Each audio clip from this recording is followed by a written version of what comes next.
ازاي المشاهدين، السلام عليكم ورحمة الله وبركاته. عاملين ايه يا جماعة؟ يا رب دايما تكونوا بصحة وسلام يا رب.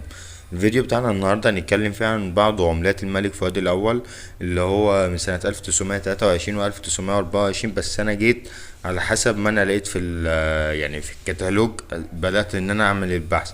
فمثلا هتلاقي أول عملة ممكن تبقى غالية جدا، بعد كده العملة اللي بعديها رخيصة، تفهم، بعد كده العملة اللي بعدها تبقى غالية. يعني مفيش ترتيب من الاغلى للارخص، ده على حسب المعلومات اللي انا بلاقيها فانا بقدمها لك. لان القناه 100 مره اقول هي مش مهتمه بالسعر، او السعر جزء من المعلومات اللي احنا بنقدمها في القناه، لكن انا بقدم معلومات فقط لا غير عن العمله. انا بعرفك انت ماسك في ايدك ايه، وبعد كده انت اللي تقرر وتحدد السعر وتبيعها وما تبيعهاش. انت فهمت الفكرة؟ شايفين ناس تانية كتير جدا بتخش تتهمني بالكذب. خلاص يا سيدي، انا بقول لك العملة وبياناتها وكل المعلومات عنها، وانت يعني خد فكرة التقييم دي بقى. شوف انت عايز تاخدها منين، عايز تقيمها من نفسك، عايز تقيمها عند حد، ده براحتك. اوكي، انا بقول لك الجزء السعر ده جزء من المعلومات. والله انت عايز تاخد بالجزء من السعر دوت اوكي، مش عايز تاخد بيه عادي. اصلا انا بني ادم، ما انا ممكن اكذب عليك زي ما الناس بتقول، ممكن اكون عندي حق وانت ما تعرفش، والناس التانية اللي بتكذب عليك. فلذلك انا بقول لك، انا اهو قدامك اهو، انا بقول لك معلومات عن العملة، بعرفك العملة دي دنيتها ايه ماشية ازاي. تمام، عشان ما تبقاش حاجه دي في جيبك. طب هم بيبيعوها ليه؟ هم بيستخدموها في ايه؟ طب هي ليه بتتباع اصلا؟ انت فاهم قصدي؟ فهي الحاجات بقى دي اللي انا باجي اقول لك عليها. قلنا بس قبل ما نبدا دايما كده زي ما احنا متعودين نصلي على سيدنا النبي محمد عليه افضل الصلاه والسلام. وتكون اول عمله معانا النهارده النص مليم الملك فؤاد الاول، اصدار سنه 1924 وانتهى الاصدار سنه 1924.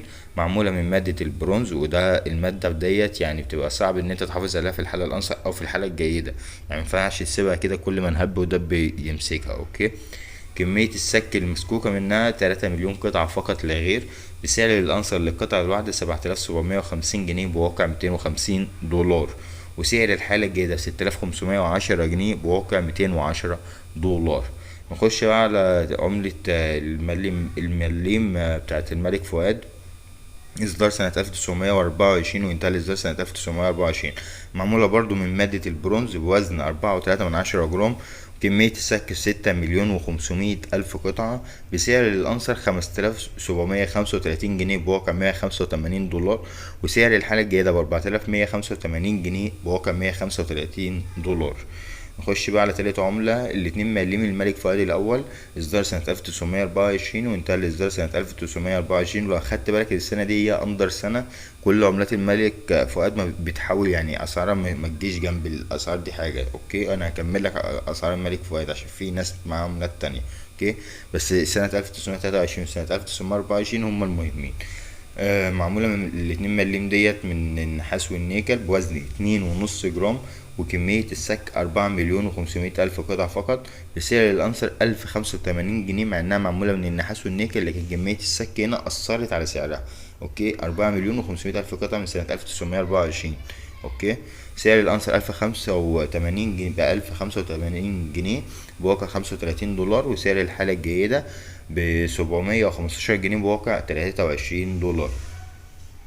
نخش بقى على رابع عملة معانا النهاردة، 5 مليم الملك فؤاد الأول، إصدار سنة 1924 وانتهى الإصدار سنة 1924. معمولة من مادة النحاس والنيكل بوزن 3.9 جرام.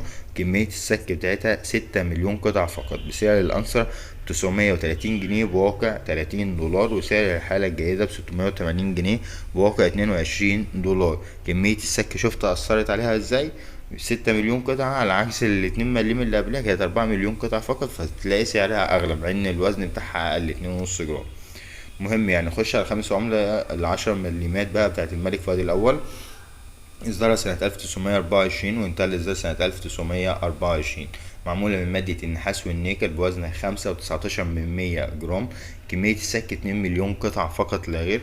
سعر الأنصر ب2945 جنيه بواقع 95 دولار، وسعر الحالة الجيدة ب2420 جنيه بواقع 78 دولار.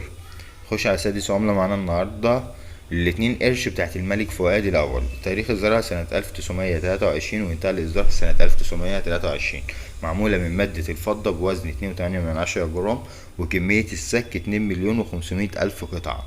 سعر الأنصر ب2635 جنيه بواقع 85 دولار، وسعر الحالة الجيدة ب2015 جنيه بواقع 65 دولار.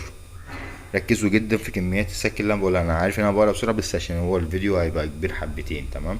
مهم يعني نخش على سابع عمله معانا النهارده الخمس، وركزوا هنا بقى من اول 5 قروش لحد اخر الفيديو، عايزكم تركزوا عشان هتلاقي الدنيا بتختلف. اوكي هتفهموا دلوقتي.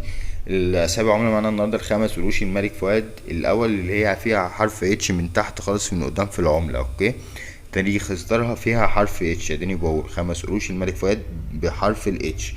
إصدار سنة 1923 وانتهى الإصدار سنة 1923.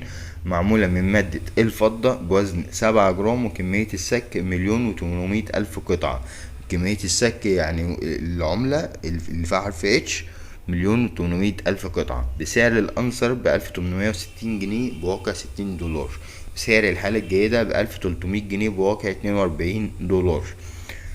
نخش على تمن عملة، هي نفس 5 قروش، هي بس من غير الحرف اتش.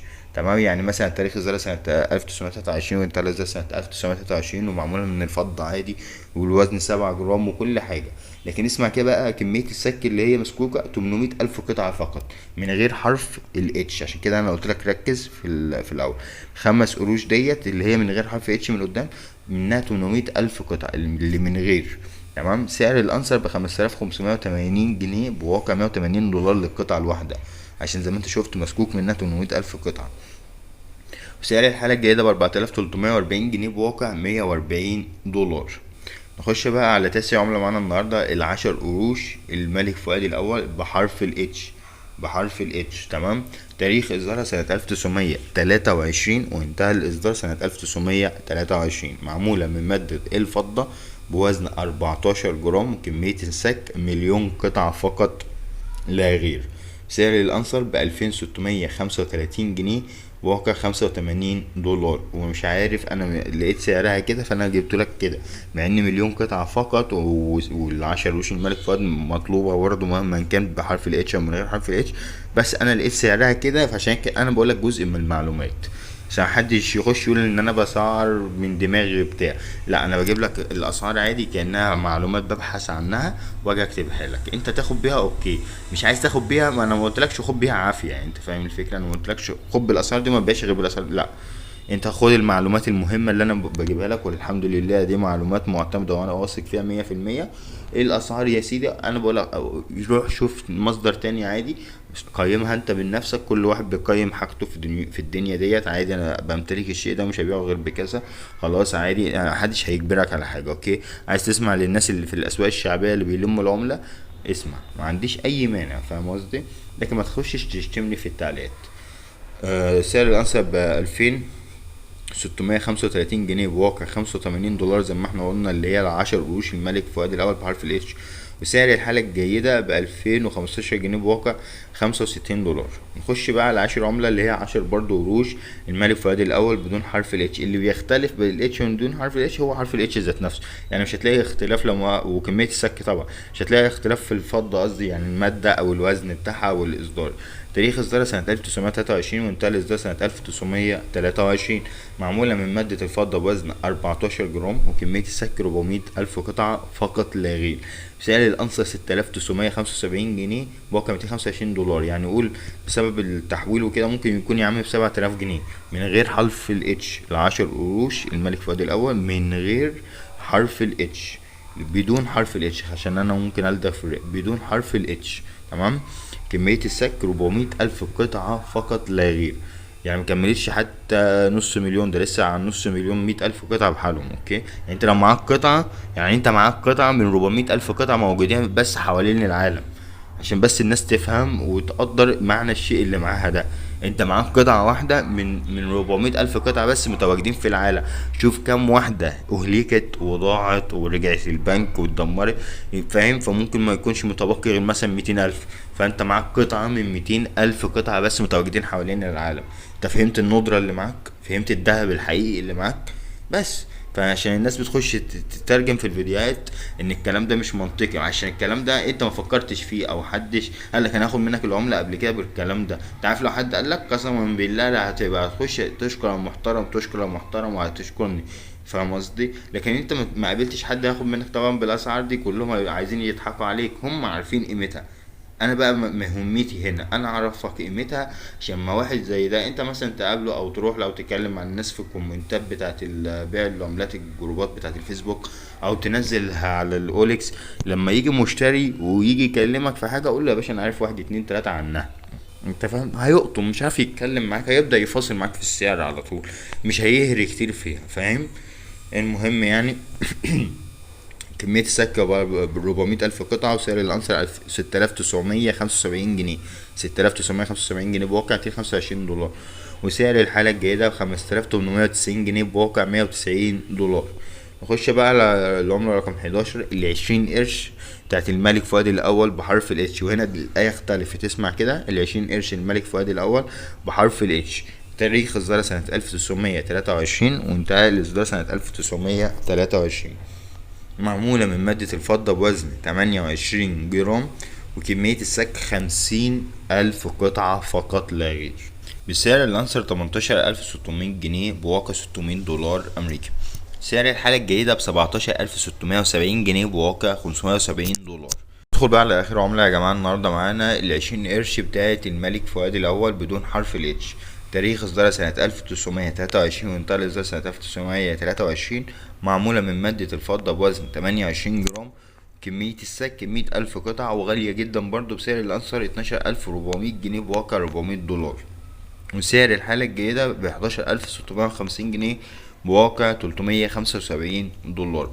كده يا جماعة خلصنا خلاص الفيديو. واهم حاجة بس يا جماعة بالله عليكم الاشتراك في القناة. نسبة 85% اللي بيتفرجوا على الفيديوهات غير مشتركين. طالما انت بتاخد فايدة ويعني حابب القناة وكل شوية بتخش عليها عشان تاخد معلومات، اعمل اشتراك معانا عشان نكبر، عشان نوصل برضو لأكبر عدد من الناس المهتمين بالعملات ونعرفهم عملاتهم. وبس كده، السلام عليكم ورحمة الله وبركاته.